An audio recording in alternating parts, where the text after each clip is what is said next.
At this time on ESPN Radio 94.1, joined by a special guest. He is the new head football coach of the Oscar Smith Tigers. We spoke to him a few weeks back when he got the job in his new colors and spring college showcases. All the schools are out and about trying to find players for the next level. Chris Scott here with us. And Coach, first off, how's it feel to now be kind of ingrained for a few weeks here? I know the games haven't started yet, but they'll be coming here before you know it. I feel like my feet still haven't touched the ground. I'm just try to hit the ground running, and I feel like more we've been flying just to try to catch up. But it does feel great to get out here and know that our guys are one step closer.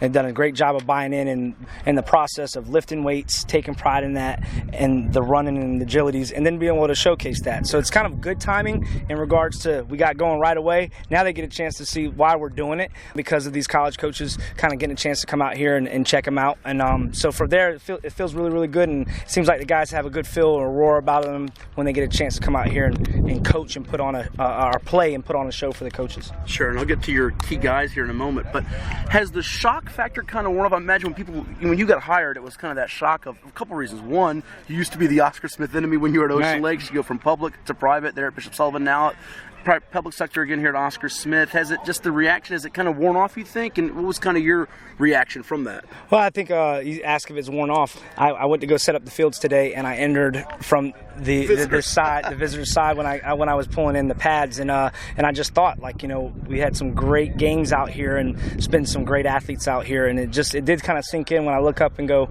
I want to add to that 2008 and 2011 as you're getting ready, prepared for these college coaches to come in here and showcase the talent.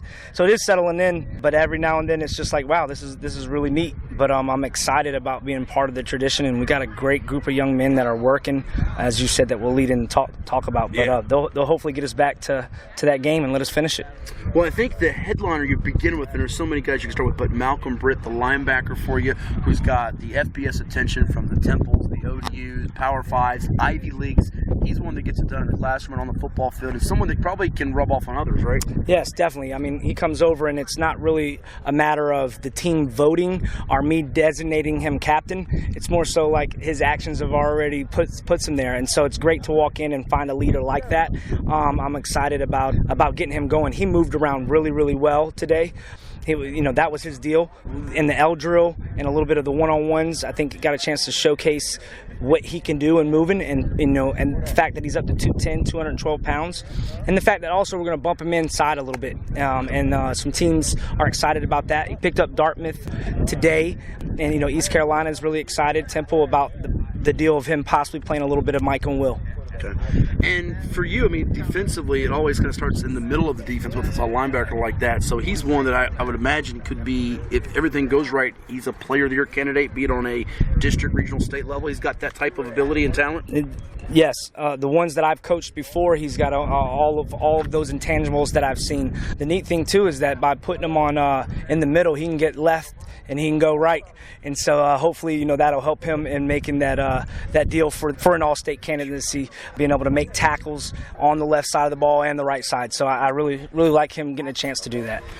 Deeper at the wide receiver position than I imagined coming in because of Oscar Smith losing so many veteran players that played out there with Brequan Harold, Brandon Brock, Kenny Etheridge. One guy that kind of just jumps out every time we watch is Ramon Man Copeland. He's only maybe 5'6", 5'7", but he's electric. He's making plays in space every time you look. You got to get him the ball. He's one of those other guys that's going to be kind of the heart and soul of the team. He plays way bigger than what his physical stature is, and out in space he's deadly. And that's the toughest thing to do in football at any level is to tackle out in space. So if we can draw up ways to get him the ball, and when you add a Ricky Walker who played free safety, and add those two guys on the same side and allow someone to pick who they're going to get underneath and then leave open at times, it's a great duo. And adding to some of the surprising depth that we have, but I think Pharrell says it best. It's something in the water. It's definitely something in the water out here with some of these athletes. So we got to find a way to get them all the ball. 3 minutes here with Chris Scott, the new head football coach of the Oscar Smith Tigers, with us on ESPN Radio 94.1. In the trenches, you have to like what you see too. I mean, there's some guys, Martin Woodsma, Omega Williams. You have some guys that are either returnees or up and comers that can really develop and be next level players. I really like the up and coming guy, young guy, Caleb Jones. I'm a little biased to the guys that like to get after in the weight room, and so that gets me excited about him. his get off, and the coaches just rave about him. Coach Johnson, Rod Johnson, basically said he could be possibly one of our best players on the team, and you love to hear that when he's a guy's a freshman, and he works the hardest in there, or gets after it, one of the hardest workers in there. But mixed in there, you got Sears, who can really get off the ball. He's developing a great first step, and so I like the size, and I like some of the athleticism. We didn't get a chance to see Jackie Hilliard, who is an up-and-coming defensive end outside linebacker, really fast, quick twitch guy.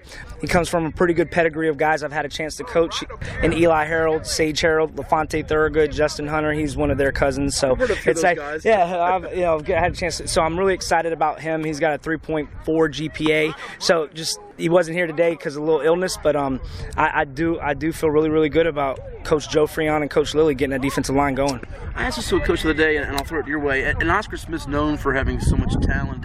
Is there a spot or area that you'd like to pinpoint, like this could be our strength? I know it's only May here, but like this is an area I think we can build on, and this will shape our football team. Have you gotten that sense yet, or is that something you find out in August? I think that right now, for the time of the year, it's hard for me to really pinpoint our strengths on the O-line and D-line just because of not being in pads, but I do like the size and development and potential there. However, if I had to go with a group or two groups, I would definitely feel really, really good about our receiver core and our linebacking core. I think our defensive backs are are already solid. That's where we have more returning kind of depth.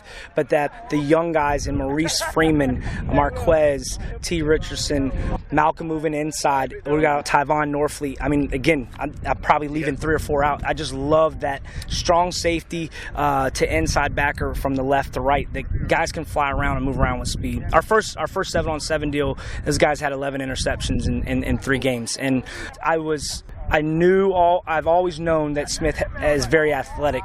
I just didn't. I was shocked, pleasantly shocked about our team speed on defense in the secondary.